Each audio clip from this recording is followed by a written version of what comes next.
জিল্লু খায়া দে পুরা পয়সা উসুল রাক্ষস তো চাই নায়িকা তো একদম মানে ওর সাথে যায় না। ভাই খাইয়া দিছে খাইয়া দিচ্ছে না। নেক্সট সুপারস্টার সিয়াম আহমেদ শাহরুখ খানের জায়গায় এই দখল করবে। রাক্ষসের মধ্যে ছিল হাত ছাড়া ডায়লগ আর লজিকলে চিল্লা চিল্লি শুনতে হইলে অবভিয়াসলি দেখা উচিত। কেমন ছিল? সেই অসাধারণ একটা সিনেমা। আর আমার মনে হয় যে নেক্সট সুপারস্টার সিয়াম আহমেদ এবং একটা সময় শাহরুখ খানের জায়গায় এই দখল করবে। অনেক ভালো, অসাধারণ। হ্যাঁ, রাক্ষস দিন দিন বাংলাদেশের ছবিগুলো আপনি হচ্ছে আর কি। ভাই খাইয়া দিছে খাইয়া দিচ্ছে না। অসাধারণ বরবাদ টু রাক্ষস কেমন ছিল? অসাধারণ। রাক্ষস নিয়ে এইটাই বলবো যে বরবাদের পর যদি নেক্সট কোনো ভালো ফিল্ম আসে সেটা অবশ্যই রাক্ষস, and Siam was the best choice. I think Shakib খানের পর যদি এই ক্যারেক্টারটা কেউ পূরণ করতে পারতো, I think he is Siam and is best.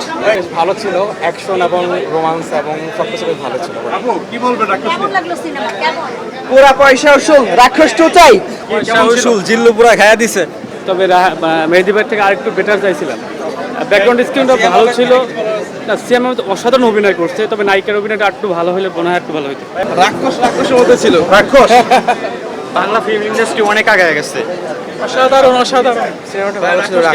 ভালো লাগছে। ভালো ছিল, সিয়ামের অ্যাক্টিং এখন ভালো ছিল। গল্পটা কেমন ছিল? হ্যাঁ, সুন্দর ছিল, নাইস। কোয়ালিটি হ্যাঁ ভালোই ছিল, অবভিয়াসলি আগাচ্ছে। জাস্ট ওয়ান্ট টু সে জিল্লু খায়া দে জিল্লু মাল দে জিল্লু ফিরি দে গালিগুলো একশো লাগছে। আপু কেমন লাগছে? অনেক সুন্দর। ভাই কেমন লাগছে? খাইয়া দে জিল্লু, অসাধারণ হয়েছে। খাইয়া দে। চলে ভাই চলে। ভালো হয়েছে। কেমন ছিল? খুবই ভালো।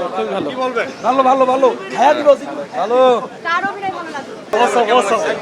বাংলাদেশি মুভি হিসেবে মোটামুটি ভালো ছিল। সিয়াম আহমেদের অ্যাক্টিং কেমন লাগছে? সিয়ামেরটাই ভালো লাগছে, আর কয়েকজন হাতে গোনা ছিল, এর বাইরে কারো অভিনয় ভালো লাগে না। আর নায়িকা তো একদম মানে ওর সাথে যায় না। সাকিবকে ছেড়ে যাবে। সাকিব, হ্যাঁ সাকিবকে ইনশাআল্লাহ। অবশ্যই অবশ্যই। একদিন হবে। ভাই গল্প কেমন? অসংলগ্ন সংলাপ একদম, মানে হয়তো চেষ্টা করেছে কিন্তু হয়নি কিছু একটা ভাবে। চেষ্টা করেছে আর কি। হাত ছাড়া ডায়লগ আর লজিকলে চিল্লা চিল্লি শুনতে হইলে অবভিয়াসলি দেখা উচিত। আপু কেমন ছিল? ভালো ছিল। ভাই খুবই ভালো ছিল। এনজয় করছিলাম। আপু কেমন ছিল? আপনার কাছে কেমন লাগলো? লেগেছে আমার, সিয়াম আহমেদের অ্যাক্টিং কেমন লাগলো? অসাধারণ ছিল।